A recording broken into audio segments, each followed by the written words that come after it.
Amis dans le Seigneur, Shalom.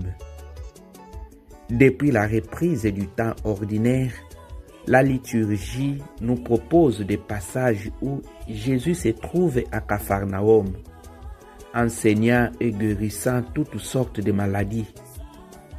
En ce mercredi, l'Évangile selon saint Marc, au chapitre 1 du verset 29 au verset 39, nous montre Jésus et ses premiers disciples quittant la synagogue de Capharnaüm pour se rendre à la maison de Pierre et d'André. Et à leur arrivée, ils trouvent la belle-mère de Pierre alitée, souffrante. Et Jésus va poser un geste d'une grande tendresse. Saint Marc nous raconte que Jésus s'approcha de la belle-mère de Pierre, la saisit par la main et la fit lever. Chaque rencontre avec le Christ a pour but de nous remettre debout. Il ne nous guérit pas simplement pour notre confort personnel, mais pour nous rendre notre liberté de servir.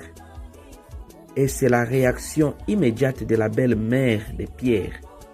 Dès que la fièvre la quitte, elle se met à le servir.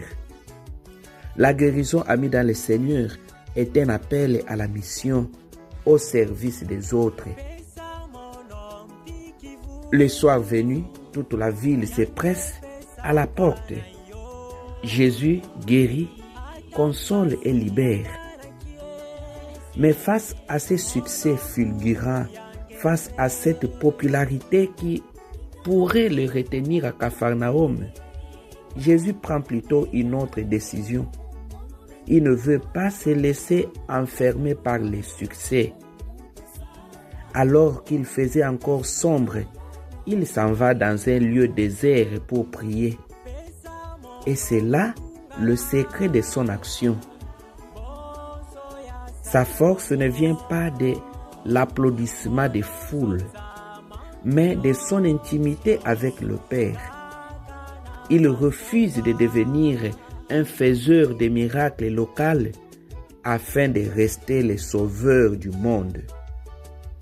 Cette péricope, amis dans le Seigneur, nous invite au détachement de nos conforts, de tout ce qui nous empêche à nouer la relation authentique avec le Seigneur.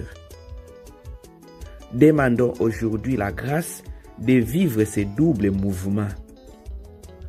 Laissez Jésus nous prendre la main pour nous relever de nos fièvres, nos colères, nos abattements, nos égoïsmes, notre orgueil, etc. Et aussi trouver notre lieu désert. Ces petits moments de silence où nous nous rappelons que nous ne sommes pas les sauveurs du monde, mais les serviteurs du seul sauveur qui est le Christ. Voilà, que Dieu vous prenne en grâce et qu'il vous bénisse.